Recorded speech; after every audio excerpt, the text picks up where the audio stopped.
There we go. All right. We good to go now? We are. What's up? What's up? What's up?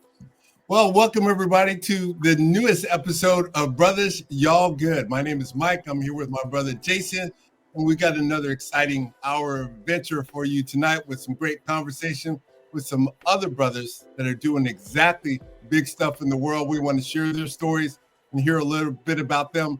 But before we get to that, as we start every week, Jason, brother, you good? Man, I am good. All is well. I can't complain. It's been a long week already, and it's only Tuesday. You know what I'm saying? But I've been practicing some of my mental health tools, practicing on not allowing myself to get overwhelmed, and just remembering that I've been here for almost 55 years, and the day is gonna be fine. You know what I'm saying? I'm gonna be good, but all is well, family's well, everything is cool that way. How about you, brother? You good? I'm amazing, man. I'm amazed every single day what God has to show me. Friday, he brought a young brother into my courtroom, young man who's studying law. He's a former MMA fighter, and God brought him with a friend to hear a little bit about what we had to share with them. He knew a little bit about the podcast. We ended up grabbing something to eat together. We've stayed in touch since then. Saturday, I got to spend the day with my son. We went to a cancer benefit showcase. We met some amazing, talented artists, singers, performers, models, actors, including a young sister that thinks that maybe she's got a theme for us for our podcast that she wants to sing for us. Sunday, I met with another brother from the Eagles organization, which is a mentorship group that I'm a part of. We chopped it up in Escondido, had a great conversation about his life, his struggles, his successes, and his future. And it's just been blessed. I'm traveling today, so I got a different background today, but I'm where I'm supposed to be, which is on the stream with you at Tuesday at 7 p.m. Pacific time, making it go down. So, brother, I am good. It's amazing. I love it. You got a lot going on. I love it, man. Well, yeah, let's let these folks know what we're here for. And I can't wait to introduce our two new guests, man. Super grateful to have these two brothers here. So Brothers Y'all Good is more than just a podcast. To keep it real, it's a real talk space where Black men can come through, open up, and get honest about mental health. This show dives deep into the stuff that matters. We're talking about faith, fatherhood, fellowship, and all the ups and downs of navigating life as a Black man today. From dealing with stress, anxiety, and trauma to breaking through the stigma that's been holding us back, this podcast keeps it real with personal stories, expert advice, and practical tools to help you find peace and strength. This ain't just talk. It's about building each other up, sharing experiences, and creating a healthier, stronger community. So pull up, tune in, and let's have the conversations that heal. Together, we're breaking the silence, overcoming barriers, and helping every brother be able to say, yeah, brother, I'm good. So welcome to the 9th episode. This is good. We got two amazing guys here. I met one brother, Mr. Charleton Lightfoot Sr. You know what I'm saying? What's up? I met him up in Sacramento at a one-day conference, and he was one of the presenters. And I was like, I had never really seen a brother in that space before and be able to occupy the space the way that he did. So I was just intrigued. I mean, I think he asked me a question and I didn't even know he was talking to me. I was like, me? Like, man, all right. Then I was put on the spot. I said, I got to say something smart, man, because this brother's shining right now. And then, as I always do, just, we connected as brothers normally do in spaces like that when there's not a whole bunch of brothers, and we just, and it was just a natural connection, man. I got his business card. There's a little wooden coin. The wooden coin he gave me as a business card. I thought that was pretty dope. And then we just chopped it up, found out a bit about his story that y'all will hear. And then he introduced me to this other incredible brother that's here, Mr. Wale Forrester. And I mean, it was just supposed to be. It was meant to be. This is one of those connections that just made sense right away. And so I'm really, really happy to have these two men here with us today. And so without further ado, why don't we, you brothers, introduce yourself. Charleton, you could go first since I met you first. You know what I'm saying? You know, I've known you the longest. You know what I mean? You know what I mean? That's what's up. Charleton, man, give us a little bit about what brings you here today. Hey, good evening, man. Just excited to be here. Appreciate y'all for creating this platform. Even before I talk about me, man, I just want to talk about just the example that y'all set. And like leadership is exemplified through role modeling, and for you to be as successful as you are, both you and Mike, to take the time to say, brother, are you good? Like that's the first step, man. A lot of times, often we as leaders, those who are successful and high performing, we're always entrenched in our work and overconsumed with the things that we're dedicated to, and no one takes the time to ask the leader, are they good? Because everyone looks up to the leader. And so this platform is so essential because you created the space for leaders such as ourselves to be able to say, hey, are you good, man? Let me take the time. Let me take the second to focus and realize and check in to see if you're good. And that leads me to where we are like in our work as the leadership and wellness partners. I'm Charleton Lightfoot, one of the partners of our consultancy firm, and our overall goal is to spread wellness in life in general. And how do we approach that?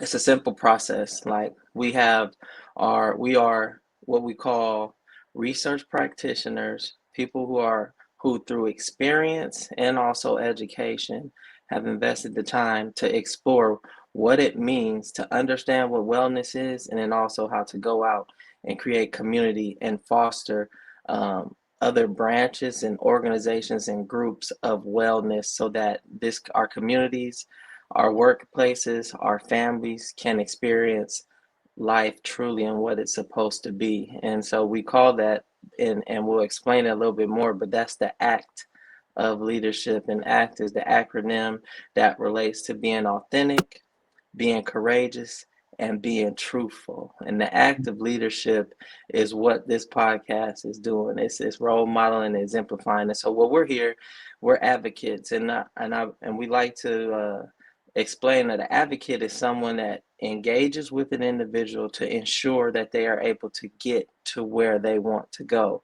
And so we stand in this space as wellness advocates, research practitioners, offering our knowledge, experience, and information, but more importantly, the vulnerability of the journey that we have gone through that led us to this position. And we're going to get into that a little bit later, but I come from having 17 years of experience within the fire service as a leader, occupying various positions as a lieutenant, also working out of the office of the fire chief for 2 different leadership regimes, and filling spaces as public information officer, recruitment officer, as well as community liaison officer, essentially being involved in making sure that the work that I was doing was leading to creating opportunities for those that look like people such as ourselves, and also ensuring that equity and inclusion was represented in the process of bringing individuals into the organization. And more importantly, my overall commitment was to build community. And so when I removed myself from industry, the question was, how can I still impact community? How can I still make sure that wellness or good intentions can be elevated? And so that led us to creating this consultancy where we came together, identified that there was a need to educate ourselves and also our community about the importance and the value of wellness. And so that's why we're here today, and we're going to talk. I look forward to talking about it and sharing some of my experiences, and just being vulnerable and being open, because I feel comfortable in this space. And so I know you didn't ask me, but you said, brother, are you good? And, so I'm going to jump right in, man. You know what I'm saying? It's like double dutch. I'm going to find my rhythm and I'm going to jump in, brother. So this is my rhythm right here. So if I was looking at my emotional wheel today, I got on my yellow shirt, man. Everything I do is intentional. That's the thing. Nothing happens by accident. I don't just occupy a space without being intentional. And so I put on this color yellow today, because if I looked at my emotional wheel and the colors that were represented, this is the category of beast mode. So I'm in my beast mode bag today. I'm feeling energetic. I'm feeling confident, man. I'm feeling like I'm bringing something to the table and ready to make it happen. So that's where I am. Good stuff. Good stuff. Thank you, man. Appreciate that. Thank you. Let me just real quick, can you let everybody know like where you're from and a little bit about your journey to, you talked about being in the fire service. How did you get to the fire service briefly? And then we'll get to you, Wale, in just 1 second. Man, that's a beautiful story. So my journey, right? I would like to say, I believe when I got on my wellness journey, I would say when I realized that I was on my wellness journey, I began to break down like my life into certain acts or scenes. And so the first scene that I would take you to is like going back to when I was in high school, like how I ended up getting on this journey was that it led me to a path to where I am today. In high school, I was a high school athlete, and I had dreams of course, like many athletes, of going to Division I and playing football, right? And so my goal was to get a scholarship and go play football. The first act was realizing that sometimes you make plans, and those plans don't always work out the way that you design them, but the plan still moves forward. So from me graduating high school, I actually was given the opportunity through my scholastic endeavors to go and continue my education at UC Berkeley. UC Go Berkeley is where, Bears. yeah, go Bears to the fullest, man. You know, That's go where my Bears. baby's at right now. Represent, man. Say it Yes, again. sir. Yeah. Go Bears, man, in the Yeah, building, that. man. Bears in the building. Fight on, roll on, you Bears, you know, to the fullest. So at UC Berkeley, that's where I ran into my guy, man, Wale. And so and that's where the act one really began to identify all the main characters and leading me in my trajectory. Now this brother Wale was a blessing, right? Because in each point in my life, I always had someone that I can look up to as an example to inspire me to say, you know what, even though the thing that you want to accomplish seems that nobody is able to do it, because you know one person that has been able to successfully do it, that means you could go ahead and duplicate it and do it too. And so I give a shout out to my cousin, Gerard Cherry. He was a two-time Super Bowl winner for the New England Patriots. He played at UC Berkeley, but because my cousin was able to go to UC Berkeley and play football, I said, you know what? I know him, and because I know him, that means that could be a reality for me. And so I began that journey looking up to someone and following what they were able to do and using it as an inspiration, right? Fast forward, UC Berkeley, after I graduated, I was working at my church. This good brother on the scene said, you know what? I want to become a firefighter. And I said, man, for real, man, my brother worked for the department. That's another key player in the act, right? My brother Charles, my older brother, we 18 months apart. And so we're so close that all I did do in life was look up to him to try and match or do what he was able to do, because he was older and I was trying to meet the bar and the standard that he set. So throughout my life and my journey, there were some key players that set an example that could provide, that pushed me to the next level and gave me guidance. And so I connected Wale with my brother at the fire department. Wale said he was going after it, and I said, you know what, sign me up, coach. I'm jumping in. Let's do it together, man. Ain't no reason for you to go through it by yourself. And so we hit this journey on our EMT class, trying to put in applications. We did something that was unrealistic. We said, you know what, we give ourselves a year to get hired into the fire service. Now, most people, whoever went on that journey, to understand how unrealistic it is to say you're going to do it in a year, it takes most folks 3 to 5 years in order to enter into industry. All right. And so we, being the individuals that we are, we like to set goals, man, and we like to challenge ourselves and push ourselves. Boom. We end up getting the careers within 1 year. So we shatter records right there, right? So we immerse ourselves into the career like full throttle, just like we said, we're on this accelerated program to get hired. We also went on an accelerated program within the organization to be leaders, to elevate and progress and promote. But more importantly, throughout that process, some way we never realized, or no one taught us or showed us the importance and the value of wellness. Right. Wellness was non-existent. let us get to that point, because that's actually the crux of what we're going to talk about tonight. But before we get there, let's I want to hear some about Wale, for him to introduce himself, because that intersection is really what we want to talk about tonight. That's a good segue. But first, I want to hear from Wale. Wale, if you don't mind, just give us a introduction of who you are and how you got here. Yeah. First of all, I'm gonna check out, is my audio good? I mean, your can audio you is hear great. me better? Your All audio is right, great. great. Okay, God is great. God is great. I'm Wale Forrester. I am the other managing partner of the Leadership and Wellness Partners with my brother Charleton. I come from Los Angeles, California. I was raised in LA. I played football.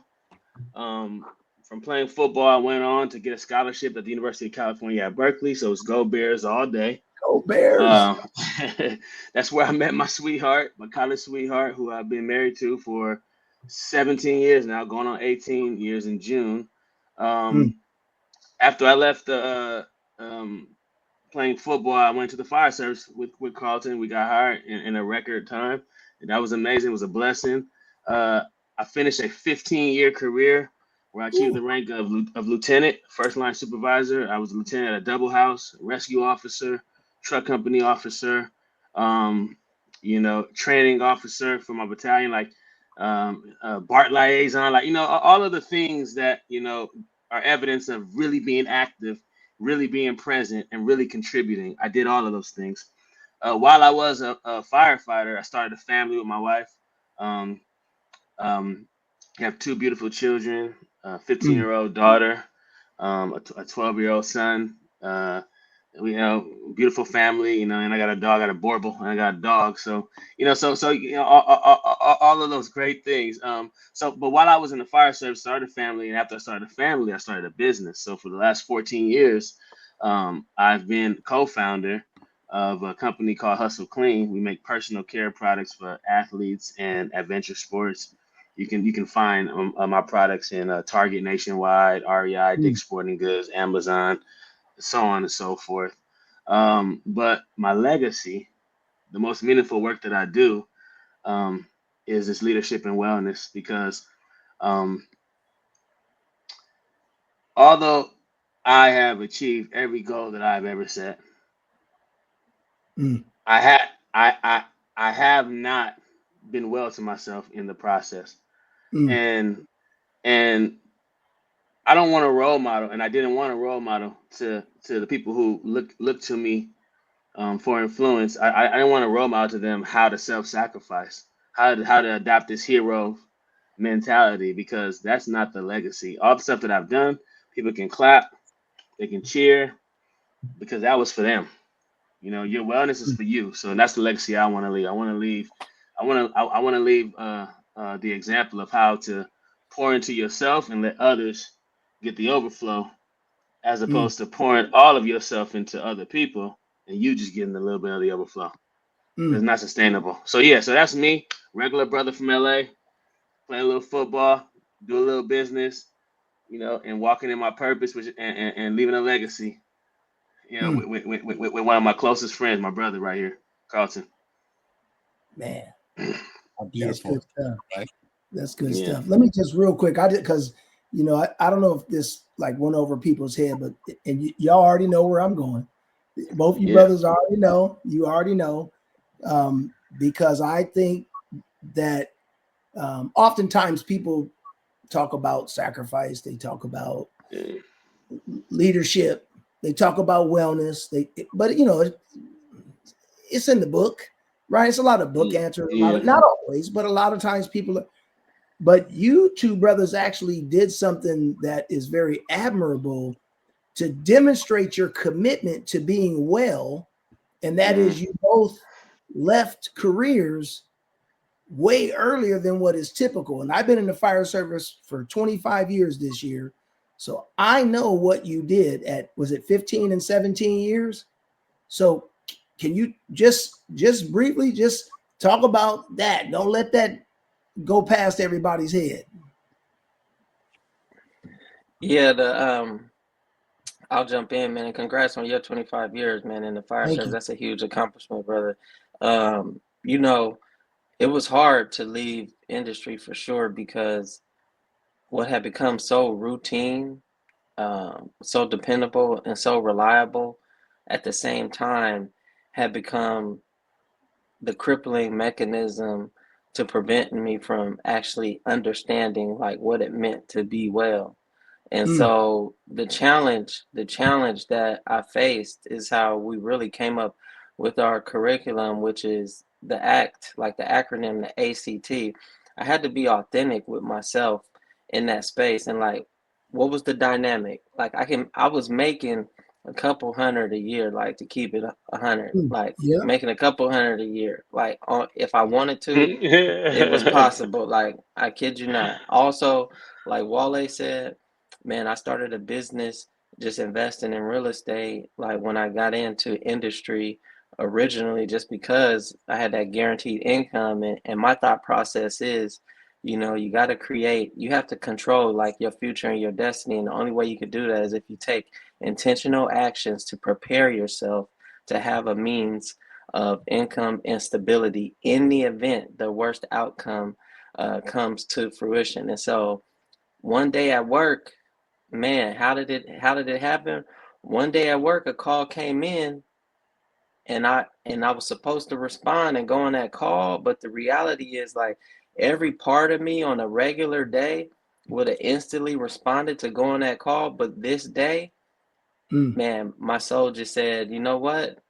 I I really don't want to.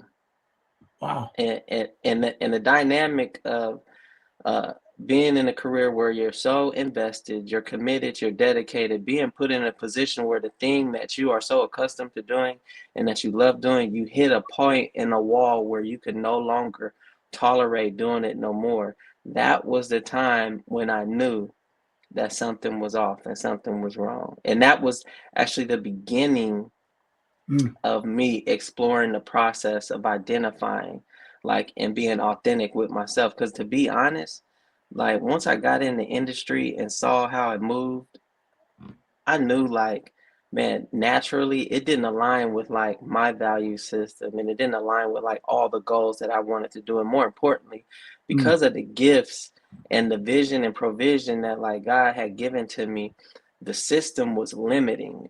But the system was comfortable because it was so easy.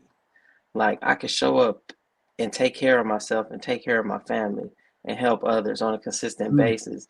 And so because of that, I began to convince myself that it was all right to settle and become complacent in what was being presented to me and justifying it, even though I knew inside of me I was rejecting it. And so the thing that cost me to hit that intersection to pursue wellness was that I had to be real with myself. And so as first responders, I always use the analogy that like we put people before ourselves. And so we approach life looking through the window, searching for anyone, looking for any opportunity to help someone else. And so we live a life that is comprised of a house that is full of windows, always outward facing.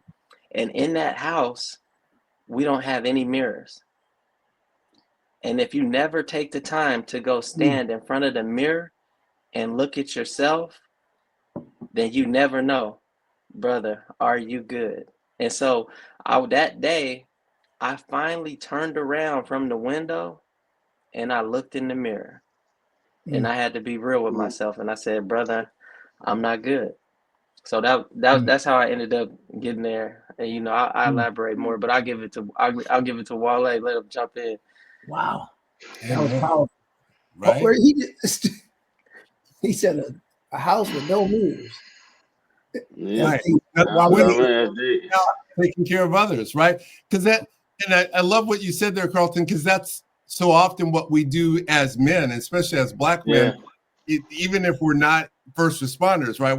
We take on that role in our families, with our close Yeah. friends, with our loved ones, to be that one that's going to protect and look out for, right?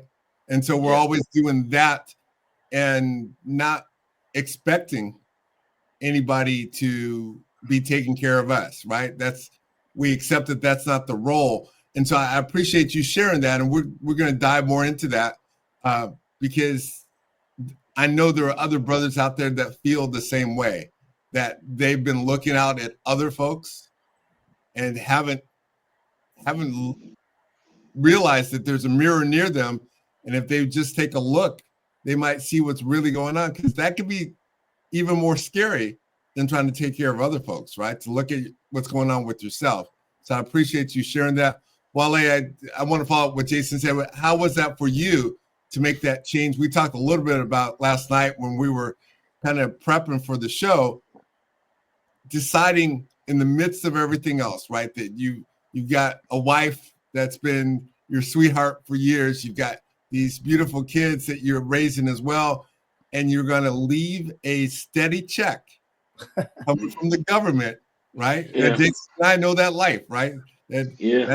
There's some comfort in that, to decide I'm going to leave all that to join my brother. We're going to do some other stuff, and I'm going to be good with that, and my family's going to be good with that, because that's the other part of it, right? We got to make sure other people are good, because that's what's in our hearts. So share a little bit about your story and what you told me last night.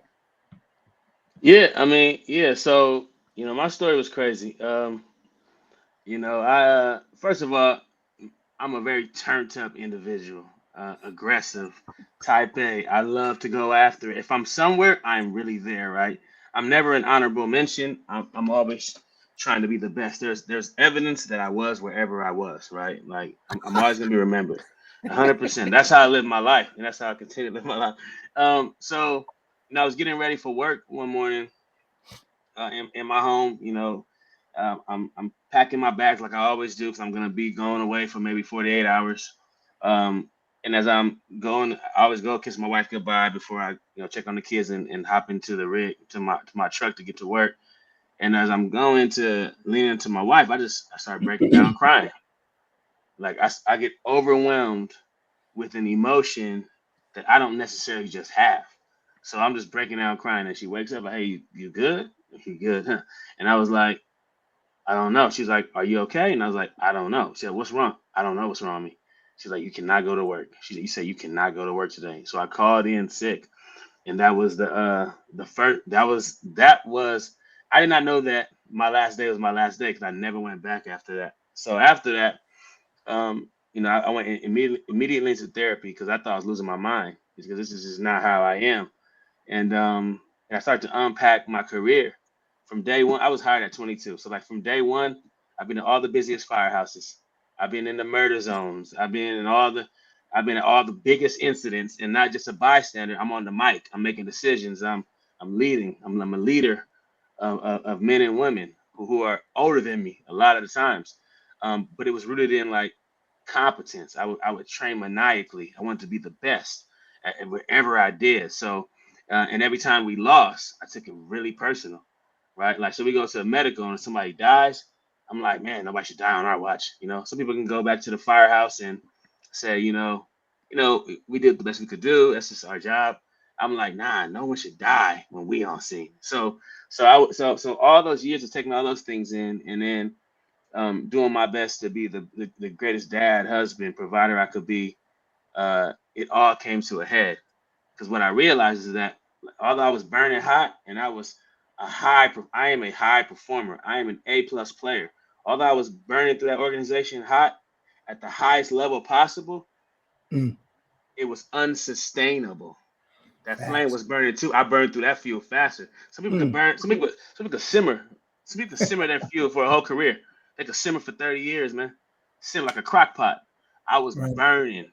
I threw all the fuel in. I gave it 15, and they're gonna remember me. So so that was my I call it my oh shit moment. When I was like, oh shit, I have been running a race that's unsustainable. I am tired. The monkey is on my back, and there's no way I can get to that last 200. I done ran too fast.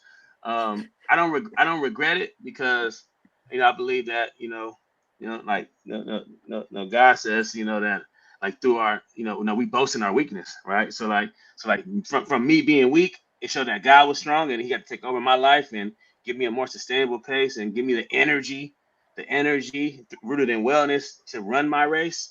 Mm. And that's how I got here today. So that's how I left. And after I went through aggressive therapy, life coaching, hopped on a road for 14 months in the RV with my family during COVID, found myself, lost myself, and found myself again. And it came to the table with all of the lived experience and all the academia and put together curriculum so that we could just continue to help other brothers be good and to run a sustainable race that gives them energy as opposed to depleting it.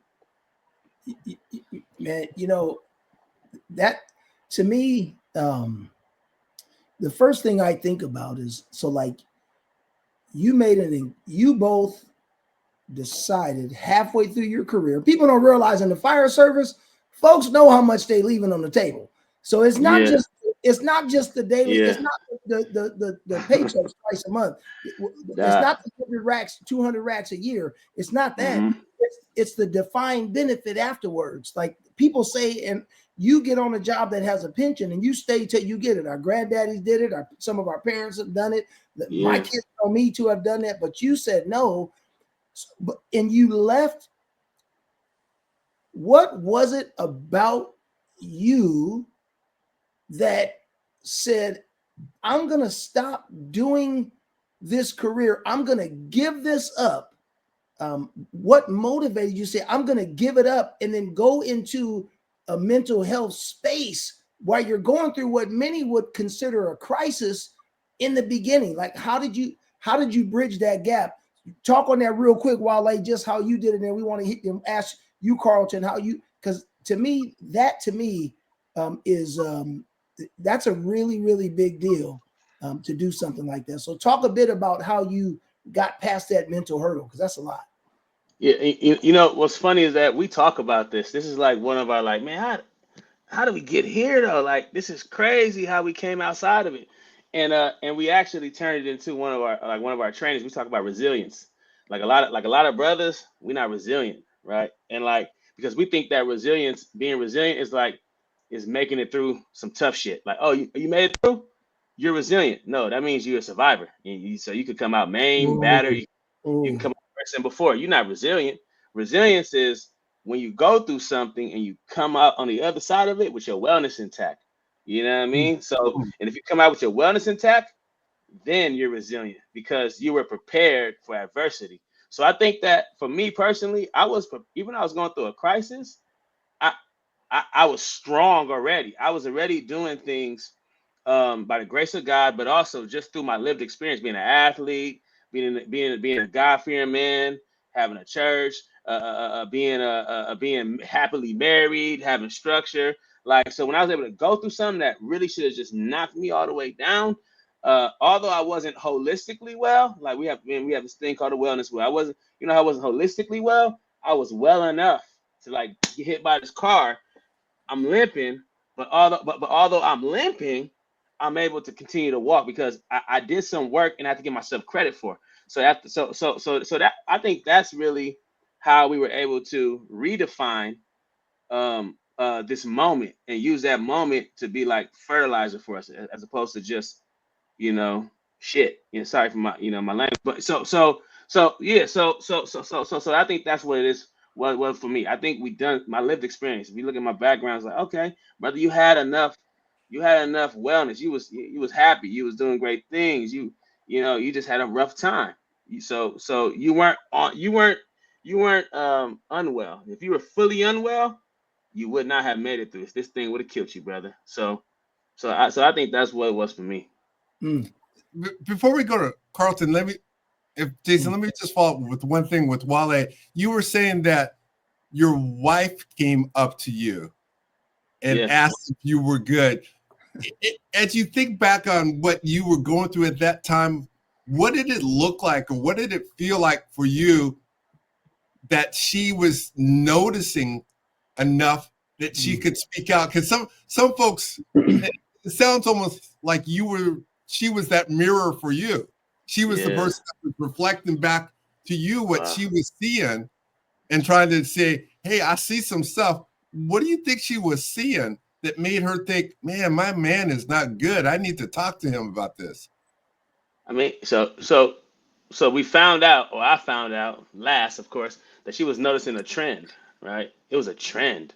Like I was beginning to lose my I won't call it my consciousness. So I wasn't as socially aware. I wasn't as aware of how I was showing up, right? Like so when you're not aware of how you show up, you can easily offend. You could you could be the person that's not reading the room at any time. So I started just to lose myself because I was so overconsumed and I was just on autopilot. And then in this moment where I lost control, this is something that I always try. This was just something that I protected all the time. I'm in control. I'm in control. Even if it's chaos, it's control chaos. But when you're weeping like a baby and you, all these muscles on you, you're weeping like a baby because of this thing, you're admitting that I don't have control. So it was like, whoa, you actually hide that from people. And you're being so vulnerable right now. That must mean you don't have it. So that was it. And it kind of reminds me when like when you was a kid and like say you cut your head or something and you don't start crying until somebody like, what's on your head? It was kind of like that moment, that's how I felt. I was like, oh, I'm in trouble. I thought I was just gonna bad. If you looking at me like this, I must really be in trouble. So that's how it felt. It felt like a sense of urgency.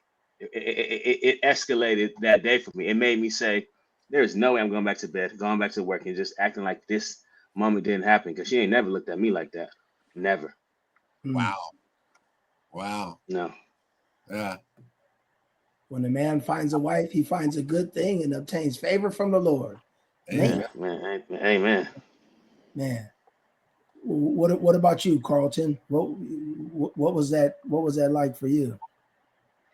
Man, it was a hard reality to accept, right? And as I look back and I reflect on how I ended up there, I attribute it to a couple things. Like number one, I had to begin to exemplify, embody my self-awareness and embrace my own self-efficacy, like my belief in my power and my abilities, like and really harnessing like what my superpower is. And so how did I develop and foster that? Like I thank God, like, but in every space that I occupied, like I was always motivated to engage with someone who was already in the position that I inspired to get to. So, like, what do I mean by that? At the fire department, there was a captain by the name of Rahman Muhammad, a brother that was a leadership. He was a leader, always exemplified helping others that were trying to get forward. And he showed me and kind of took me under my wing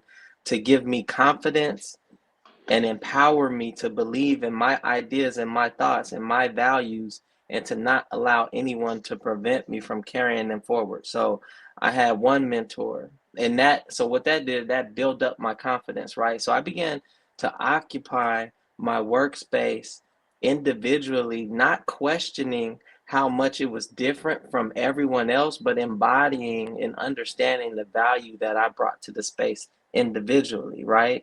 And so there began to be some isolation and some separation from the norm and from what the majority of the workforce was doing. And so whenever we get in to start understanding like occupational stress and then also how the work environment influences you negatively, when the individual begins to separate themselves as a result of adversity or not being accepted, then it begins to isolate them and take them away from their community and their resource and their ability to like thrive.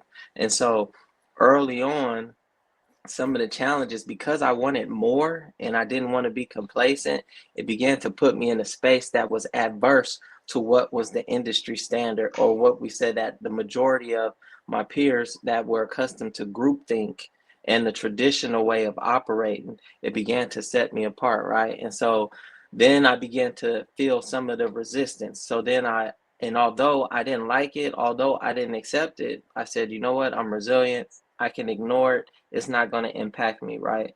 And so as I began to progress in my career, thankfully, I continued to engage with individuals that were willing to take me to the next level. And so because I was progressing, I never took the time to look in the mirror because I was worried about seeing what was out in front of me. And I was just focusing on that goal, never thinking about myself, never taking the time to recharge myself, revitalize myself. I was just always focusing on the next goal. And so, and even on that journey, I never celebrated the small victories. And so I believe one of the reasons why I ended up getting into this challenging space dealing with occupational stress and wanted to remove myself from that environment is because I forgot and lost the sense of celebrating the small victories. All right. And so if I would have took the time to celebrate the small victories, maybe I would have slowed down a little bit. Maybe I would have took the time to enjoy the accomplishments that I was making along the way. And maybe I could have slowed down this process of becoming overwhelmed and stressed, right? That's the thought process. And so as I continue to move on, once again, I had a mentor, first African American Metropolitan female chief, Teresa Deloach Reed, took me under her wing and began to mentor me and create the space for me to be a leader within the organization. Once again, let me know, you know what? I understand that what you're doing is different than what the industry has been accustomed to doing, but it's necessary for you to do it. So creating a space for me to grow personally and individually. And so I worked under her, worked out of her office, introduced programs in the community, introduced programs within the organization, began to flourish professionally, right? But personally, never taking the time to celebrate the victories, never taking the time to take a vacation, never taking the time to look back and reflect on this journey that I was making. Then after she created the space for someone else that looked like her to come in as the fire chief, that chief, Chief Darren White, brought me into his administration too, and I also took on another position. So all these times while I'm moving up in the organization and making critical investments into the advancement of the organization and of our people and the community, I never took the time to look at myself to try and help myself. And that was the challenge, right?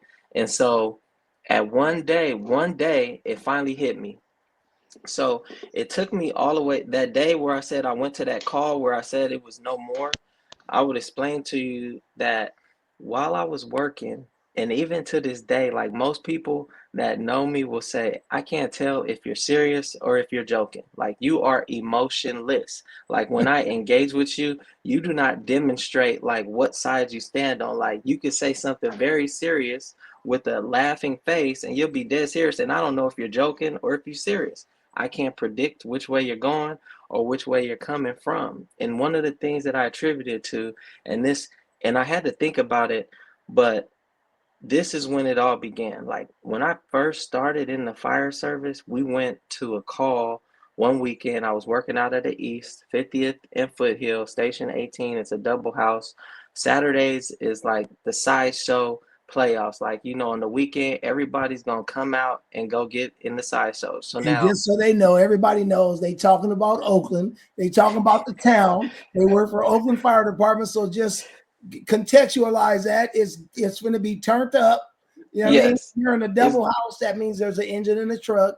And so, yeah, I mean, so yeah, it's going down. It's going yeah. down. So I'm working in the town, right? Like, so I'm from Richmond, right? And my parents, we grew up in the suburbs, but thankfully I had a cousin that was in the town, man. And he was like the man when it comes to, he went to Skyline, which was like the school to go to, you know. So my cousin, we would roll on the weekend. He'd be like, hey, y'all come from the suburbs and kick it with me. And we're going to run through the town and we're going to have a good time. So when I was in high school, I used to hit the sideshows. And like, this is me. What is a sideshow? A high sideshow is when, you know, everybody with the cars pull out, they're gonna hit their donuts, and basically to describe it, you got the boulevard. They ghost ride their whips. Man, we fully all day. Hey, the sideshow was lit, man. Everybody was there, right? And as a culture and a community, everybody took part in it, right? And this is so critical because me as a person, me as someone who's highly educated, someone who's committed going to college, someone who's an athlete, who's a contributor to society, participated in the sideshow. Now, fast forward, the perception of the sideshow from the organization that I worked with was that everyone are people who are like criminals. These are people who are threat to society. These are people who are interrupting our peace as a result that we're at work, and like essentially taking away the human aspect and perception of them. Why is this important? My first couple months within the organization, it's a weekend, sideshow pops off, we get a call, there's a vehicle fire. This car, some kids was in the sideshow running up and down Foothill Boulevard, man. They was running from the police, because you know when the police pull up, anybody who don't know, all right, the sideshow, you hit an intersection, everybody get out the car, you trying to holler at all the girls, everybody looking at the cars, you just having a good old time. Like it's like a mobile party. Like you go from block to block and set up a new party, right? So everybody kicking it, and when the police pull up, everybody run to their car, they jump in it, and then they drive to the next block and then reset up and then have fun. So apparently the police pulled up on these kids and they began to get out, and somehow they lost control, hit a power pole. They were going so fast, the car hit the power pole, collapsed on their legs. They were stuck in the vehicle, right? Couldn't get out, vehicles on fire, right? And so, man, I'm there, we show up. It's so standard for us to show up and put out a vehicle fire. So the thing that was so clear to me is, number one, I know it's Saturday, I know it's the sideshows, I've been to the sideshow before. So I pull up and I'm like, man, this could have been me. So this hit hard. Like I'm going through that process and I'm empathizing with this group, these kids that are stuck in this car, but all my peers are kind of like, hey, they're like detached from it and not really paying attention to it. In my mind, I'm like, is this standard? Like, is this how it's supposed to be? Like, we're totally disconnected from the people that we're serving, and then also not aware or allowing it to impact us emotionally. And so, man, as we're putting out the fire, we notice there's two bodies in the car, and we like, oh, that's like, you see them like to the skeleton, man. They were trapped and stuck in the vehicle. This specific call is one that got you to where you wanted to. Okay. Never left. This image never left me, man, from the beginning of my career. Never left me. And the thing that was so, how far away was that call from when you decided to? What was the distance between that call? 15 years. So that call 15 years later, but and just for the people to understand, when you show up on a call, like there's a whole bunch of stuff going on, and mentally sometimes, depending on how many times you've been to these calls, they're just routine. You just go, you put a fire out. Now you go, you mentally set yourself to get to this point, and you realize, whoa, there's two bodies in there. And now they've hit they've hit a pole or a box. It was a pole, man, the big poles, not the one that fall down. It's the one that it's no way you winning against that one. So their cars wrapped around the dashboard and everything is pinning them. So this becomes a rescue. So now you have to think more. Now you got to try to get the stuff off the people in order to pull them out. They probably screaming, doing a whole bunch of whatever. And then they're young. So, and you're probably some youngsters. So you're saying, man, this could have or should have been me. I used to participate in this stuff. This could have been me. So fast forward then to like, as you're, how does this image come up in your mind to get you to where that was the last straw? And then I want to get to a few more questions. How does that work for you? Man, the thing was, when we got back to the station, I was thinking like everybody's going to be shook and like, man, talk about it. And they were like, nothing ever happened. We got back to the station, nobody said a word, and they were like, hey man, let's go finish watching TV. And I'm new to the game, right? So you look for role models, like they tell you, all right, copy what the senior firefighters do. That's the way that you learn how to be a good firefighter, right? And so when they showed me like to be emotionally detached, they showed me that the reality is that you don't talk about what you experience.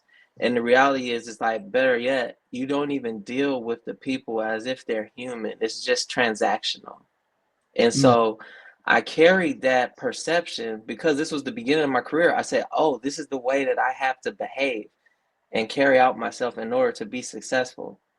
And so what did it do to leading me? There was 15 years of me approaching calls, engaging with people and seeing people, and I was being emotionally detached and never addressing the emotions or the feelings that I encountered and how the calls were impacting me.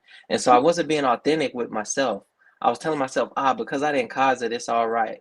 Even though I just showed up to help, it's not really impacting me and it's not really affecting me. But what I realized, though, I used the example in our workshops when we talk about occupational stress. If anybody knows a 5-gallon bucket, like what happened to me, how I ended up getting to this point. Imagine yourself with 2 5-gallon buckets and the faucet is dripping, not pouring down, but dripping. Every call that you go on is a drip into the bucket, and you're holding those buckets with your hands, right? And so I always like to ask the students, okay, how long are you going to stand there and hold those buckets when they get full? And so for 15 years, my bucket had been filling up. Right. And that day when I can no longer go on that call, I decided, you know what? I got these buckets full of stress that my hands can no longer handle. My hands can no longer hold. I have to ask for help. Like, so what we do whenever we face something that's overwhelming. Before you get, but see, I want you to focus on you, because I know it's like to give advice to everybody. But I want to see from a firsthand perspective, how did you with your buckets, and then I want to get to a few more questions. But you're standing there, you got this bucket, you realize after all these years, it sounds like that you came to a realization, like, this bucket's full and I need to do something about it. But now you have to make a decision to leave your job, right? You have to make a decision now that I'm standing here and I don't want to be here anymore. I don't want to do this. And so, and that's a huge life issue for people. And I bet you $100 to a bag of sugar cookies that there are people all over America right now, in the world, but all over America, that are in that position right now. They realize that over time, I've been doing this for 15 years, and maybe they don't see the sick babies, the mothers crying because their children have been killed, or grandparents gone, all the stuff that we see. They haven't had that. They haven't been able to do that. But they're to the point now where they're like, I don't really know what to do. And maybe what they need to do is give up their job. Maybe they're not doing what they've been called to do.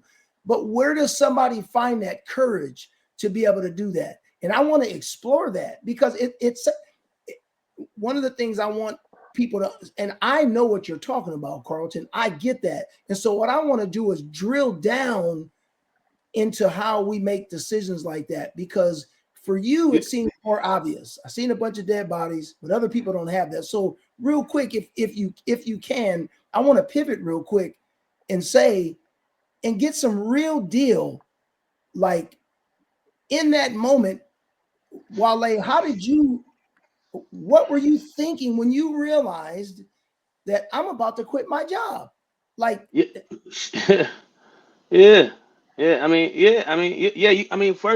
First of all, people always hit me over this because, you couldn't have predicted me not showing up. But to hit that point, you gotta be authentic first. So like for people, so you meet people, you be like, oh, that's a real brother right there. Like, real brothers are gonna get to it faster, right? Because you're closer to the truth, right? Because that's why you're real. You can't even hide who you are, right? So in that moment, I had to be authentic. How do I feel right now? And how do I want to feel? Because and I had to have the courage to look at it and say, man, although this shit don't look pretty, I might be embarrassed. I might leave M on the table. I might, be financially marred and scarred, and people might talk about me and challenge my manhood over quitting my job. I have to have the courage to say, I'm still gonna face that. I'm gonna face that for myself, and then I have to look at the truth of it. Like, how is this making me better?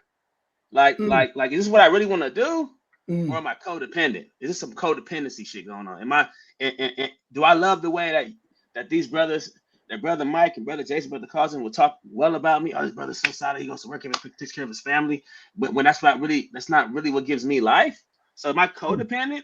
Or do I want to actually grow up one day and become independent, right? And say, you know what, I'm gonna do this for me because I love me, and I'm gonna do what God has for me because I don't feel good right now. I do not feel good. And a lot of times we walk around feeling how we should feel. That shit is not real. How do you really feel? And how do you want to feel? And let's deal with the truth in the middle. How do we get to that, how you want to feel? Because that other shit, that pretending stuff, that's good. If you need applauses from me, that's codependency. That's like a kid performing for mommy and daddy. But being a real man or a real woman, a grown adult, has life working through them instead of happening to them, you got to sit down and be fucking real at some point. And that's the moment. I have to be real with myself. I don't feel good right now. But that's it, right? You are hitting it, right? You've got to get to that point where I got to be real with myself, and I'm trying to make sure that our audience can understand what that feels like, because it was funny, Wale, you were like, because a real brother, they would come to it faster, and then you both say, I was on the job for 15 years. A lot of people, 15 years ain't fast. So that's real. That's real. Right. Yeah. But y'all are real now. And I love that, because it's so funny to me. As you guys are each talking about this part of your story, you both use the same language. You got to be authentic. You got to be courageous. You got to be truthful, which is the ACT, right? That's what the acronym is. You guys are actually living in that. But for somebody that's not a firefighter, for somebody that might be a school teacher or a bus driver or a football coach or whatever, how would they know for themselves, I'm not being authentic, I need to be courageous, and I need to start being a truth teller or find truth tellers? Because you both talked about having somebody else, whether it's a mentor or a loved one, come up to you and speak truth to you, right? Carlton, you talked about having mentors, and Wale, you talked about your lovely wife being that person that could speak truth to you. How can you encourage the brothers and sisters that are listening to this? Because I know what I named this podcast, but I know that there's sisters that listen every week to it. How can you help them know that, man, that job you got might not be God's got for you, and you need to listen to a voice and move when it's time to move so you can save yourself? And like they say on the airplanes, put the mask on yourself first and then try to save somebody else. So Wale, first, why don't you do that, and Carlton, we'll come back to you. Yeah, so I have a test. It's called the Yum versus Yuck test, right? So for instance, I believe that God has, we are all, fearfully and wonderfully made. We have a unique DNA and design. We call it intuition, but like God has made us pretty unique. We kind of know what's for us and what's not for us when we really tap in and be still. So the Yum versus Yuck test is this. If you ask me, hey, Wale, you want some crab? Yeah. You say, Wale, you want some chitlins? No. Why you want chitlins? I just don't like chitlins, right? So when it says, so if I'm going to work and I'm like, yo, Wale, do you like being on a team? No. So why are you a firefighter? And Wale, do you like the burden of do you like having the burden of judging? No, I'm my own business. I don't want to do that. So why are you a judge? Right. So like the Yum versus Yuck, Wale, do you want to be tied down to one woman for the rest of your life? No. Well, that's why you have marriage problems. Right? That's not what you want. Right. So I think we're trying to make it esoteric and deep, but it comes down to a physiological response, which is sitting down, being still, deep in prayer, and saying, how do I want to feel? How do I feel about this? How do I want to feel when I go to work? If I want to feel no pressure, I cannot go get a job that is high pressure. If I want to feel, if I want to feel financially well, I can't go and get a job that doesn't pay over 6 figures for me, right? So it's like so that's my practical way. It's keeping it very simple. What do you like versus not what you should like, because you should want to make the most money. You should want to have a high paying job. You should want to be a CEO. I want to have my own business. No, you don't. You like to sleep, and you don't like high pressure, and you like to get paid every 2 weeks. You do not want to have your own business. So at a very granular level, organic level, that's my practical advice. I'm the practical one. That's my educated brother. He gonna give you some, that's a good quote. Yeah, for the sake of time, jump on it, and I want to drill on you. I want people to connect with you, Carlton, in this particular thing here, like what it was like, what that's like for you. Yeah, like, so going back to those, carrying those buckets, everybody has those buckets that they're holding of the stress and experience that they have. The question is, are you going to continue to hold those buckets while they're full? Or are you going to put them down? I had that moment where the realization was that I needed someone to help me carry that heavy weight. And so when we look at ourselves and actually take that time to look in the mirror, the question is, can I handle this on my own? Or do I need someone to help me carry this weight? And so the question is, okay, so if I realize I need to carry this weight, what do I do? We developed the legacy program because, number one, we as a people often don't talk about legacy, or it wasn't promoted. Like, we talk about your name is what you pass down to someone else, but we don't put on paper really what it means to truly embody and create a legacy. So we, through our wellness journey, said, you know what? How can we make it plain? How can we make it simple? How can we empower people to understand how we began to experience wellness? So first, it starts with evaluating the 8 categories of wellness. And I'm going to tell you what they are. Number one, your physical wellness. Physical wellness, talking about, are you working out? Are you eating well? Are you doing the things to revitalize your body and get rest and take care of yourself to be the best you every time you show up? Next is our social wellness. What is the community that you have? Do you have people around you in your circle that are constantly making withdrawals from your account?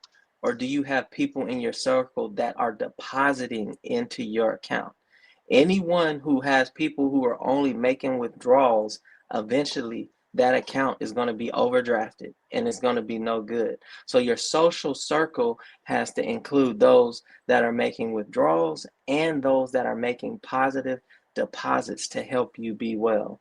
Next, we have our emotional wellness that we have to evaluate. In our emotional wellness, that one thing, are you actually being authentic with yourself and identifying with your emotions, expressing them, or are you compressing them and coding them in and keeping them from everyone else, blocking them out?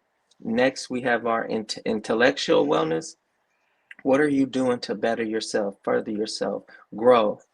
More importantly, our spiritual wellness. Like, spiritually, what are you doing to put yourself in that next level? Are you realizing that spiritually, as a Christian, I believe that God is the one that directs me and empowers me. And so I have to subject myself to the directions and the expectations and the values of the Lord, and then allow Him, as the Bible says, in all thy ways acknowledge Him, and He shall direct your paths, knowing also that in your weakness, He is strong. And so if there is a condition, it doesn't have to be bad.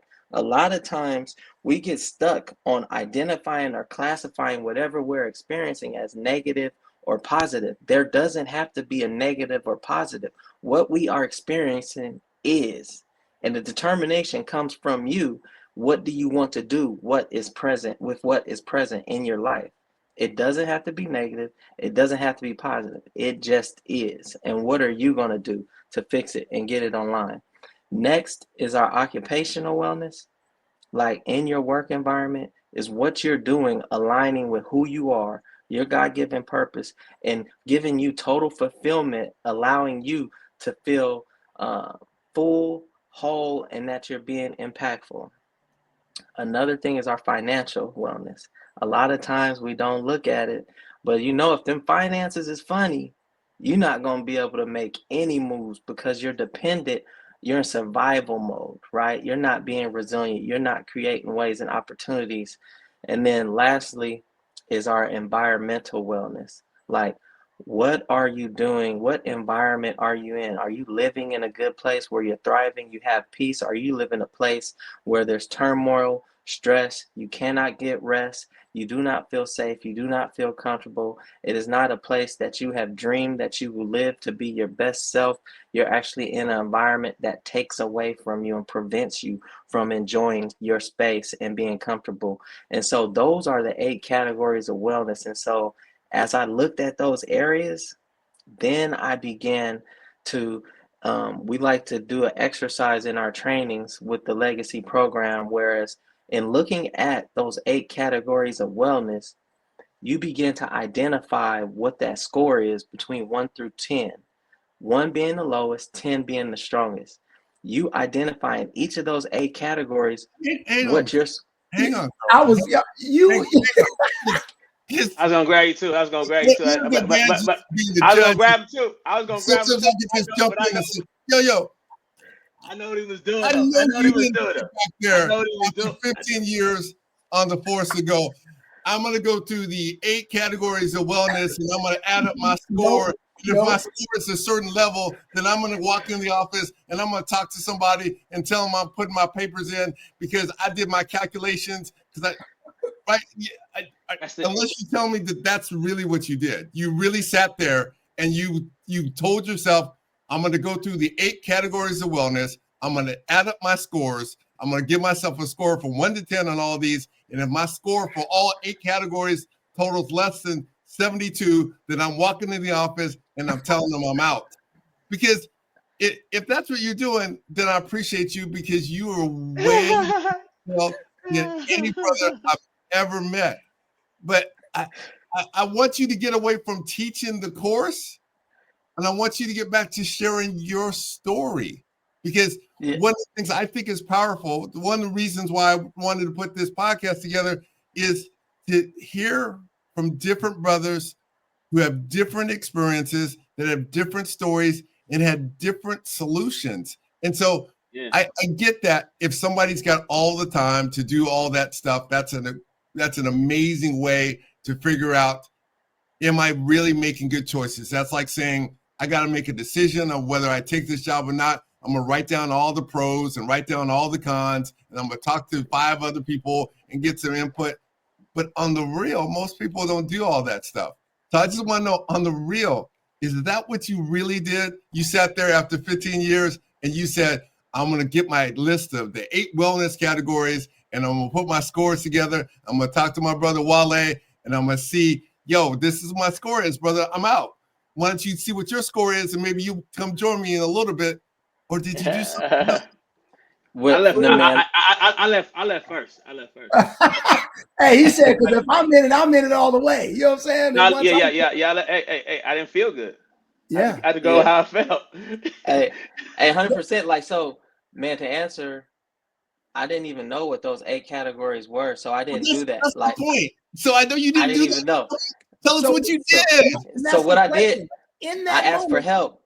I asked for so, help, and so I began to like reach out for counseling and like to understand what was going on, like because I had no clue, right? What was going on? What am I feeling in my body? Why do I have these headaches? Why do I have this stress? Why am I not resting? Why am I not at peace? Why am I angered a little bit and engaged? Why am I triggered with so many simple things that typically wouldn't bother me, but now are bothering me? Why did this patience and peace that I used to embody and walk in is now absent? And now I'm engaging with folks like, I got time today. So if y'all want to try and see what I got for you, I'm gonna go ahead and let you know what I got, man, because you showing up and you asking for it. So it's in your best interest to get what you asking for. And so I then began to transition from this mild and like simple person to now saying, hey man, don't play with me. And so in the professional space, now what that does, that compromises. No. Don't go back there. Don't go back there. No, it compromises. It compromises my money. It compromises my money, man. Hey, hang on, Carlton. Don't go back to the professional space. Stay right there, brother. You were right there. We want to talk to that brother that said, come on and give me the smoke. Bring me the smoke. I got time today. Hey, time today. I know all the brothers. I know them. Don't get me wrong. I'm not that dude today. Yeah. Right. So because we know our audience knows, and trust me, we're gonna spend some time talking about what you guys are doing with the legacy journey and all that stuff, right? We're gonna get to that. But for just a little bit longer, stay in that space of that dude that was having headaches, that was stressed out, that was irritable around people, that wasn't mild-mannered anymore, that was waiting, like we say, I wish a nigga would. I wish for sure. Now, today. I wish they would. How does that guy see through that space to get back to being, I found my way to wellness? You started to say, I knew to go to somebody and get some help. How did you realize that was the key? Because that's the part, that's the bread that everybody else gets to eat from. Yeah, right? I ran out of options, man. Like I hit my wits end, and I was like, when I couldn't go on that call, I said, man, that's not normal. And so right now I realized, I looked in the mirror and said, man, I'm not myself. So if I'm not myself, I can't show up and be the leader that I am in this space. And more importantly, not only am I vulnerable, but also those that I'm supposed to lead are now in a vulnerable position. And so as a result of acknowledging and being authentic about that vulnerability, I said, man, it's time to call a timeout. And what I was trying to say is, like, professionally, people knew that I was like straight up and down, like from what they know. And I began to take pages out of my brother Wale's book, like, hey man, I'm gonna show up in this space, man. If you want some, come and get some, man. I got you. Because we're gonna talk about it, and we're gonna get an understanding. The Bible saying all that get an understanding. I was gonna make sure if you came, you was gonna get an understanding, brother, of what time it was. Like, it didn't matter who it was. And typically that wasn't me. So I had to step back and say, hey man, this is not well. Like, that you don't move like that. If you engage like that with people, it's going to compromise what you're trying to accomplish, who you are, what your legacy is, like the image that you portray, and like who you have been known to be throughout your time within the organization. So that's where I hit that intersection, man, and said, you know what, I got to call this time out. And I got to figure out what's going on, because I never had felt like that before. Like, I don't take medicine. I'm a natural person, man. I try and work out, try and be healthy. And this is the first time where physically I just felt exhausted, worn out, and like I could not go on.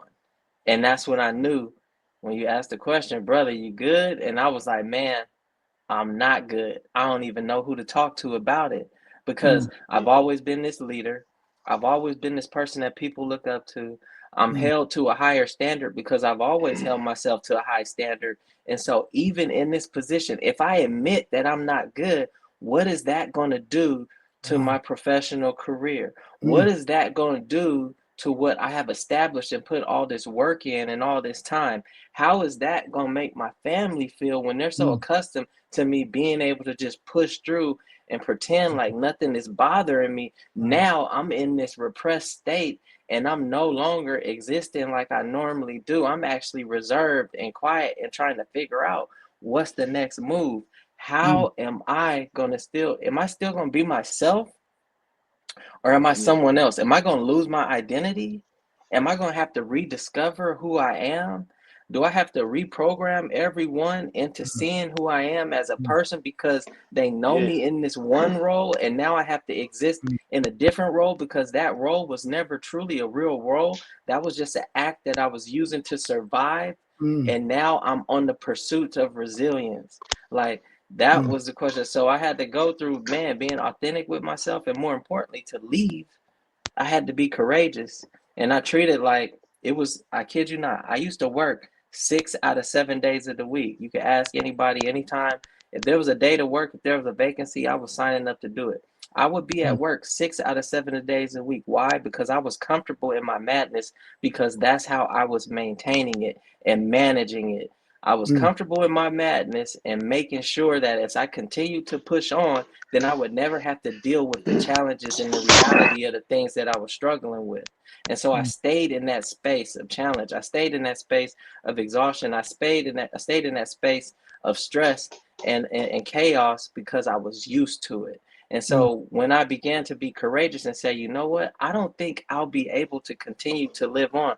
I don't think I really will be able to have a true legacy, because if I continue to go at this rate, I'm going to burn myself out. I'm going to exhaust myself. I had to be courageous to say, you know what, it's time for me to jump in the deep end. So I can't walk into the pool. I can't tiptoe and allow my body temperature to adjust. I got to just go ahead and dive in and immerse myself fully and getting out of this position that I'm in. And that was the truth that I embodied. The day, my last day, I went to work one day and I said a prayer. I asked God, I looked in my locker, I packed up the things, and I knew when I left work that day, I said, I'm not coming back. This is my last day, and I'm not coming back. And I never looked back. And the reality is that dead space in between is so hard. And I equate it to being in the valley. You know, when you first leave, you're happy that you got out and you got a little break and you change your routine. But after you've been there for a little bit, you go from that peak into that valley. And in the valley, it gets cold. In the valley, it's not that much light. In the valley, you question yourself and ask, did I make the right decision? Like, I'm missing the things that I was so accustomed to. And in the valley, you kind of like say, hey, did I make the right decision? Like, is this where I'm supposed to be, or am I supposed to be going somewhere else? Should I be doing more? Do I need to just go ahead and go back because it was so easy? And then in the reality, you say, you know what? If you go back, you're not going to make it. Wow. And so I said, man, my only option is to get out of here because I'm not going to make it. And so that was how I moved. You know,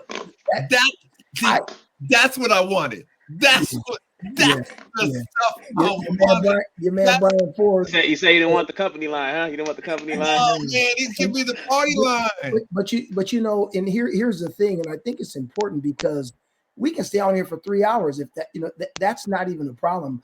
But I think the beauty of these spaces, and I think what just happened here is really good. And I think it's an example of how we need to be with each other, right?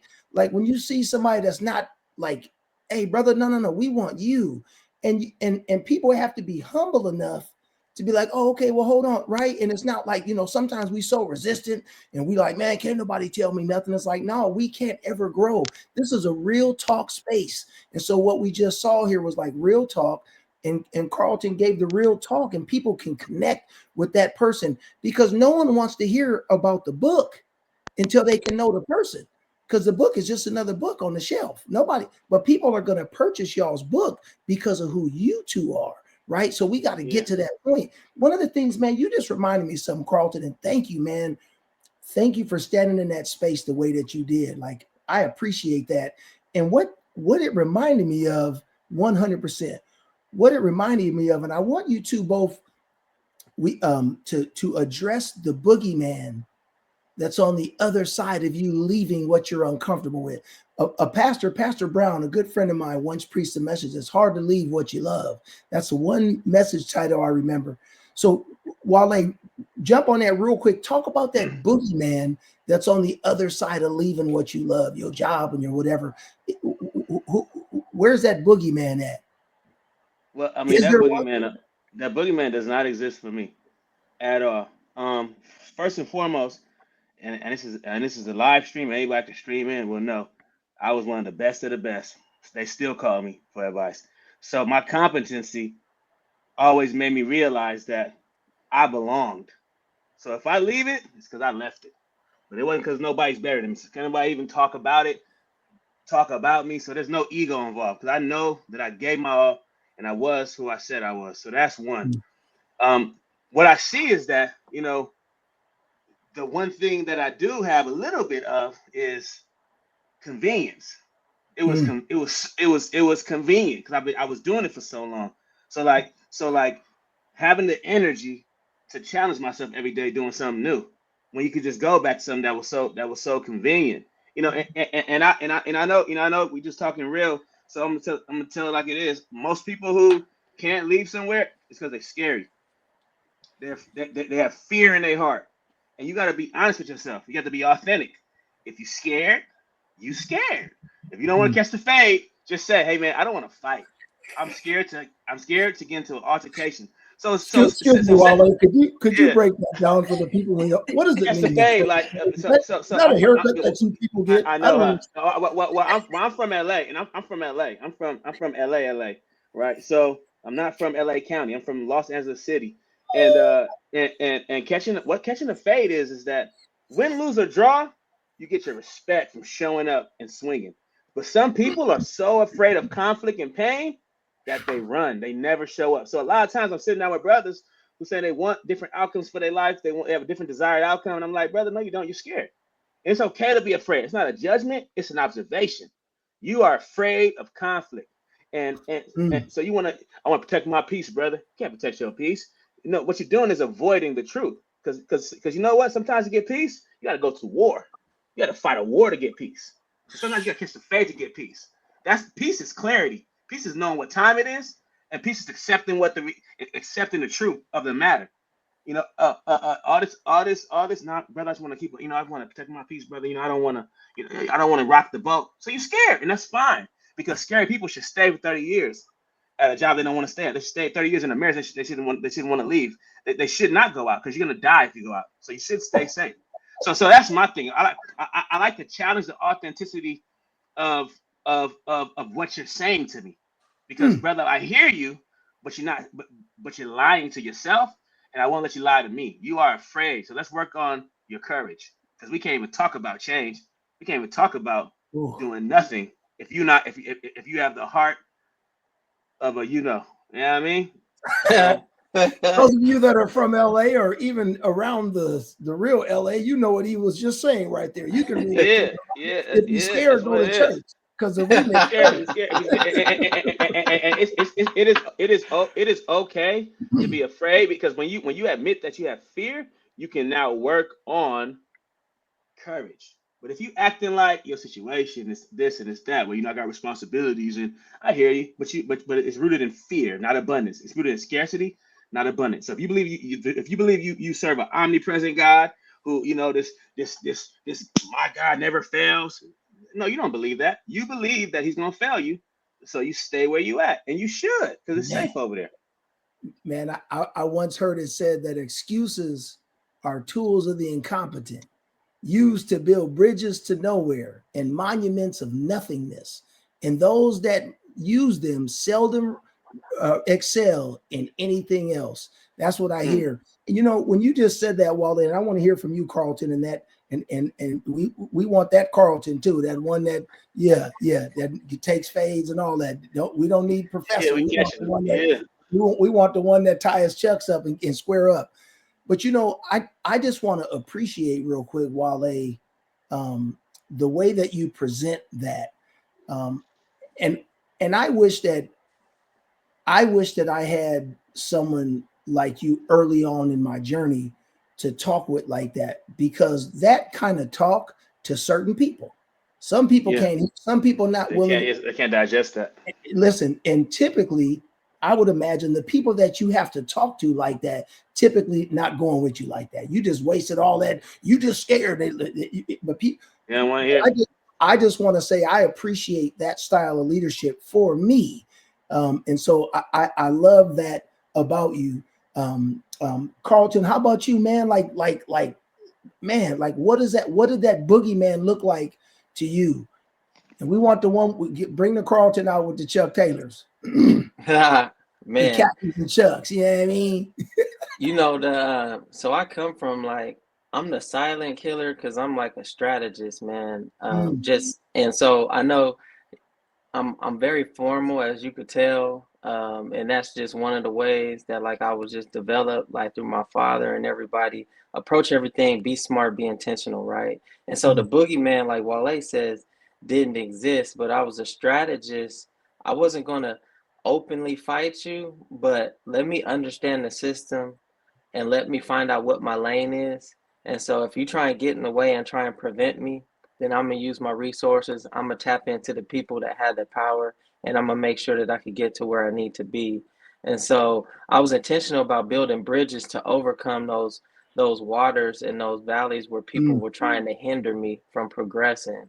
And so that was talks about the community that I had to foster, and help establishing a healthy community, having the right people around you. Like Wale, man, I've been rolling from Wale. I'm gonna tell you, Wale, if I could describe Wale, if back in the day, I grew up in the Pac era, right? All Eyes on Me, like one of the greatest CDs that ever came out, right? But when Pac went to Vegas in the Mike Tyson fight, they always show an image of Pac walking through the MGM with like an entourage behind him. Right. And so Wale, from day one, when I met him at college, he was walking through the stadium like Pac was in the MGM with an entourage. He's the only man I know that showed up to college with an entourage, bro. And I'm like, who is this brother, man? I got to link up with him because he got the juice, man. You know what I'm saying? I need to know who he is, and I need to link up with him.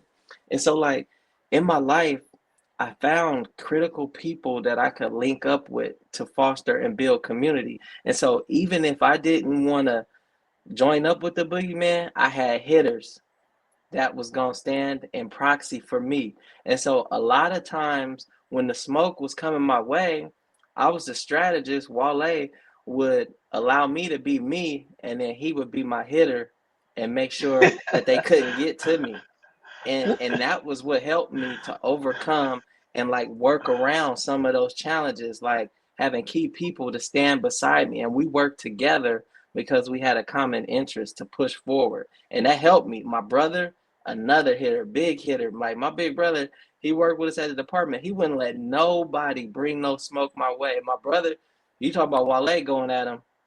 Man, my brother go head on, full speed. Like, what? You trying to mess with my brother? And so I had the right people around me that were hitters and that were protecting me and allowed me to be in my reserve space and do what I had to do from a strategic level, if Right. that answers your question. Yeah, well, kind of, yes, but I'm talking about more like when it came time to you getting ready to leave the job, and we're pushing up on 90 minutes, so we're gonna have to wrap it up. But when it came time to you leaving the job, the boogeyman of all the what ifs, how did you address that boogeyman that was on the other side of the fear of you going where you knew that when you came to that point, you had to leave and this is it, last day? How did you deal with the boogeyman that was telling you to stay? And then we're gonna wrap it up and talk about real quick about the book, y'all's book. I got you. So the boogeyman did not exist because I had hope. Like, so I had a support system. My wife was on board. She said, hey, if that's what you got to do, let's go ahead and do it. Like, there was no questions about, what are we going to do? How are we going to make it? Like, strategically, I'd always been taught to, like, prepare myself like a safety net. So as I mentioned before, I had a business dealing in real estate investments. And so I was able to walk away from the career because I had planned for walking away way before I had to walk away. So I was intentional and I created space to give me room to survive. And so even though the life that I knew was going to be shut down, I was confident in myself that it wasn't that environment that made me successful, because any space that I occupied, I was able to experience success. And so it wasn't the fire department, it wasn't that career, it wasn't that position or that title that made me successful, but it was me and everything that I had within me. And so when I looked in the mirror and saw who I was and increased in my self-awareness, then I was motivated to say, you know what, I could do this. It's going to be hard. It's not going to be the same. But I know one thing, I'm going to show up the same way I show up every time in every space. Wow. And so that helped me. Man, I love that a lot, man. I love that. It sounds like, Wale, you like, hey, man, I just had enough. It's over with, man. And like, whatever. You had a business too. Yeah. But like, man, it's whatever. I ain't scared. Whatever. We just do it. I'm going to do it like I always do it. And then Carlton, you like, I'm still going to leave, but I've set myself up. I plan to be able to do that. And I'd love to, I hope that we can get y'all back to really dive more into that personal side, because I think that that's super important. But in the meantime, Wale, can you give us a little bit of what's coming up? I posted the cover. Yeah. This is the legacy program, our workbook. We actually do workshops. We just actually finished one with Oakland Fire Department. And basically what this is, it's a journey of self-awareness and wellness. In life, you don't get what what you work hard for. You don't get what you deserve. You get what you focus on. So we're helping individuals to focus on wellness. And if you're focusing on wellness, you have the energy to pursue whatever your said desired outcome is. And I don't know how else to talk because now I'm talking academic, but I'm trying to talk tell you as fast as possible. Like if you want to get somewhere, if you want to get something, I don't care what it is. And every time we're talking about a desired outcome, it's not just material, it's not just spiritual. If you want to get there, you have to have the energy to get there. The energy is rooted in wellness. If you're not well, you're not going to run at a sustainable pace. Some shit's going to happen. You're not going to have resiliency, so you can't get through it. If you have no focus, you're just going to be existing for 30 years in a career, 30 years in the wilderness, right? And that's not bad. But if that's not your desired outcome, you probably should check this book out. And also, what this book ensures is that that you don't that wellness will be your priority, and that you won't sacrifice your wellness to obtain anything. Everything in your life should be a tool for your personal wellness. Everything, the career, the relationships, the car you drive, everything should make you feel good, and it should be good to you. And if it's not, then it's making you unwell. And if it's making you unwell, then at some point it's gonna be unsustainable. And if it's unsustainable, you're not gonna reach your said desired outcome. So that's what this book is. And and to like quote, I don't know if it's Shakespeare or somebody, but to be or not to be, that is the question. That's all it is, man. This is rooted in self-awareness, which is authenticity. We're not trying to create clones. This is not a book for you to come in here and learn how to be something. It's just to help you be true to you so you can do you, right? And be well the whole time. So it's a transformative book, man. It's a collection of all the lessons that we've learned. It's academic, but it's super practical. It's super guided. It's not esoteric. It's super practical. And I think you guys will truly enjoy it. And I would love to come back to it just to talk about the book in a little more detail. Not to buy it, but I think it's some great conversation, some dope conversation starters, right? So some of the chapters in the book start talking about them. Brothers might be crying. Brothers might be. It hits. So yeah. If somebody does want to buy it, where can they get it at?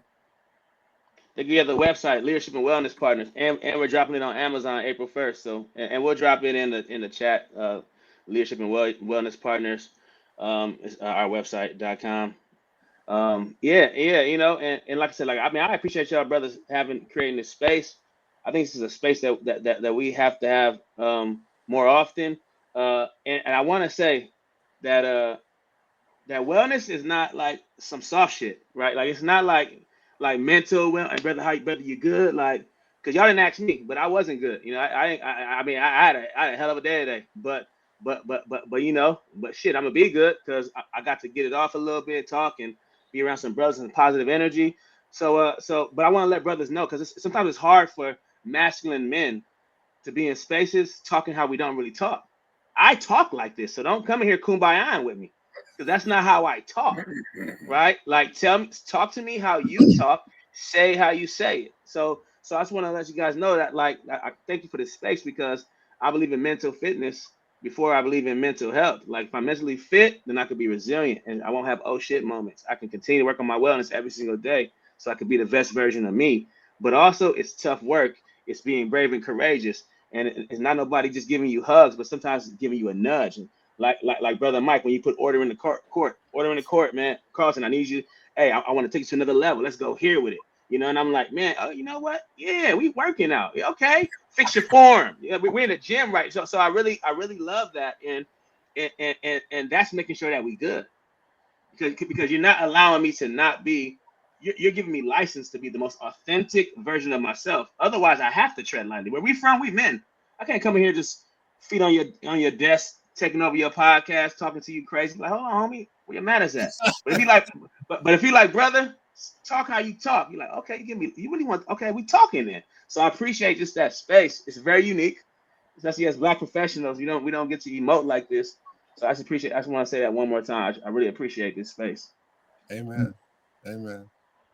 Carlton, I know I sweated you there for a bit, but I I appreciate your willingness to stay with it, right? Because I think you got to a place that Jason and I, we've got a sense of what we want our guests to share with our audience. And you got a chance to share both sides of that, right? You got to share hey, I can be that esoteric master's in public administration dude that can lay down, here's the order of stuff. But I can also talk about those days when things weren't going well, and those weren't days to roll up on me. So I appreciate that, because we got an audience that's full of all that as well, right? We had a pastor on last week that talks from the pulpit about the fact that, yo, you can't just talk to me any kind of way, because that's not how I'm from. And so many of us are not from that space, right? And so we do ourselves a disservice if we try to act like we are, that we left our home and upbringing to present this image to the world, because the A starts with be authentic, right? And I appreciate your willingness to be authentic in that moment. And so we're definitely going to have you guys back on, because we got a lot more to talk about, including the lessons that the workbook have to share with people. But Carlton, I'll give you some final words, and then I'm going to turn it over to my brother Jason to lead us out in prayer. Man, that's phenomenal. I appreciate that, Mike. One thing I say is, like, I like to immerse myself in anything, right? And so when I left work, I'm someone that has to stay engaged. So I began to pursue a doctorate in industrial and organizational psychology, and my emphasis was on occupational stress. And so I've been studying occupational stress. And so recently I just pulled some numbers, like 77% of the US population experiences occupational stress. They've reported that within the last month. For first responders, it says 1 out of 3 will develop post-traumatic stress disorder as a result of what they're exposed to on the job. One of the reasons why we jumped in this space is because we know that the need is real. And that's just, I talked about the general population, I talked about our working population. Like, our heart is to really get the message to everyone and create the space of awareness, what hasn't existed. And so that's what y'all are doing. And so that's why I say this was intentional, this was divine. I appreciate you for letting me go on and talk, man. I love talking, as y'all can see, man. I get rolling and then I keep going, man. But I'm invested in it, man, and I love it. And that's me. And I know I sound real professional, bro. Y'all gonna see as it goes on. Like, that's just how I talk, man, because I'm just geared to it. People always say that, man, but like, it's not like I'm trying to do it, but that's just the reality of me and what I do. But I keep it 100 too, like, to relate to my folks. But I love the space. I love the opportunity. And more importantly, you gave me an opportunity to grow tonight. And I hope the information that we shared create the space for someone else to grow. And that's our goal. And so everybody that showed up, man, we appreciate you. Everybody that showed up, man, keep coming back. This is a phenomenal space, and it's definitely making an impact. And I just pray, like, I want to add on to the prayer, Brother Jay, that, like, man, the Lord continues to bless y'all for being vessels, to be able to be used, to be able to be directed, and also to be able to be leaders in this space of wellness, man. And so I'm honored to be here.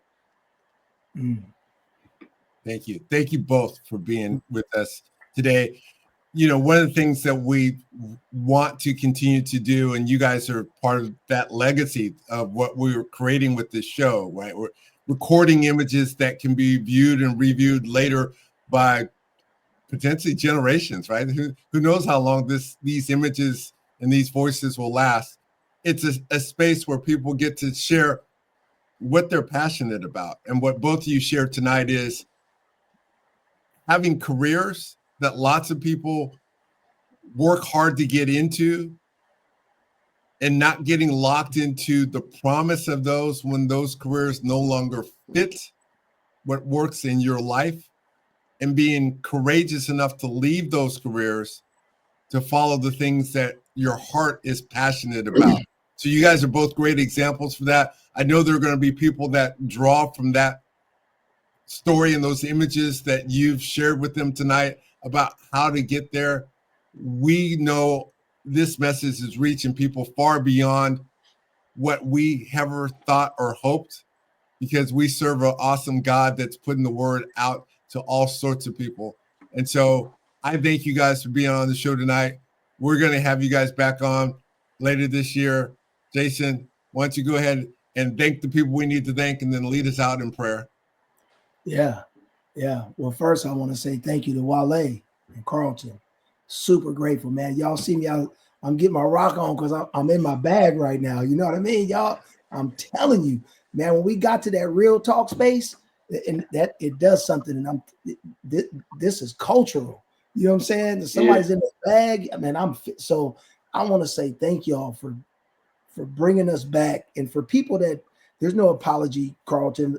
Not that you're apologizing, but this is a real talk space. We don't, you know what I mean? So this is so what y'all bring today, I thought was amazing. The juxtaposition between the two of you, how you both move, and I think it's an amazing for a team to be built the way that y'all are built. You're so polar opposite in the way that you go about things, but your focus is the same. And I'm super grateful for that. This is what amazing teams look like. I'm going to commit publicly right now. I promise to read your book. And when I'm done reading the book, we're going to have you back so we can talk about it. You know what I mean? So I commit for me and Mike. We both going to read y'all's book, and then we're going to bring you back. So it'll be probably sooner than later, because we're going to want to talk about some of that stuff. So thank you. I want to say thank you to DeAndre, who's also a MPA. One of the brothers, if you will look at 2 podcasts ago, they were on our 8th episode, I believe, our 8th episode. You'll see them. Brian Ford, thank you. Katie V, that's my homegirl. Kim from the workspace, thank you. Nate Klein's a therapist. Thank you for being here, Nate. We appreciate y'all. Thank you for everything. Thanks for everybody that tuned in, that didn't comment. We saw you. Thank you for everybody on YouTube, Facebook, and those of you who are going to watch later on. We appreciate y'all taking this time to be with us. And so one of the things that Mike said in creating this is we wanted to have it a space where we prayed afterwards, be intentional about praying. And so I always say I'm a Christian. So when I pray, I talk to the God of Abraham, Isaac, and Jacob. So if it's not what you do, feel free to those of you who are watching, if it's not what you're into, you can turn off the podcast at this point. But we want to honor that and honor God for giving us this space. And so God, I just want to say thank you. Thanks for another day. It's just good to be alive. It's good to be alive. As we're thinking and we're talking to 2 firefighters, former firefighters that have 15 and 17 years of experience, and all the things that they had to see in their careers that left a mark.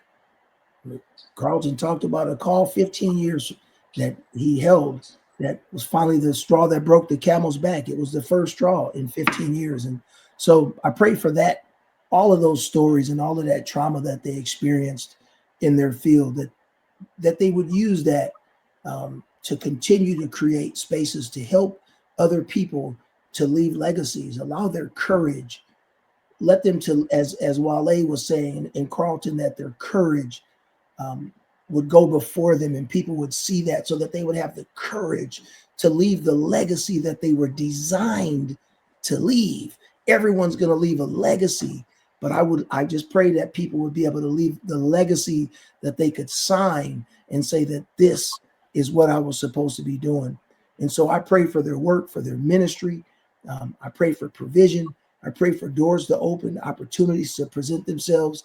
I pray that they be on the national stage as a result of things that we see in the world today. I pray that they would be part of the agents of change for those things to happen. Thank you for this space that you've created for us and the ways that it's working in people's lives in ways that we can't see.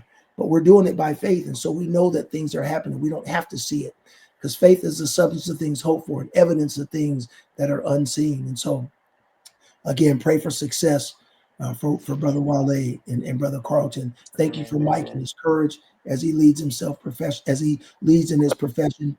Thank you for what you've allowed me to do, and for everybody that's going to be able to see this for your glory. In Jesus' name, amen.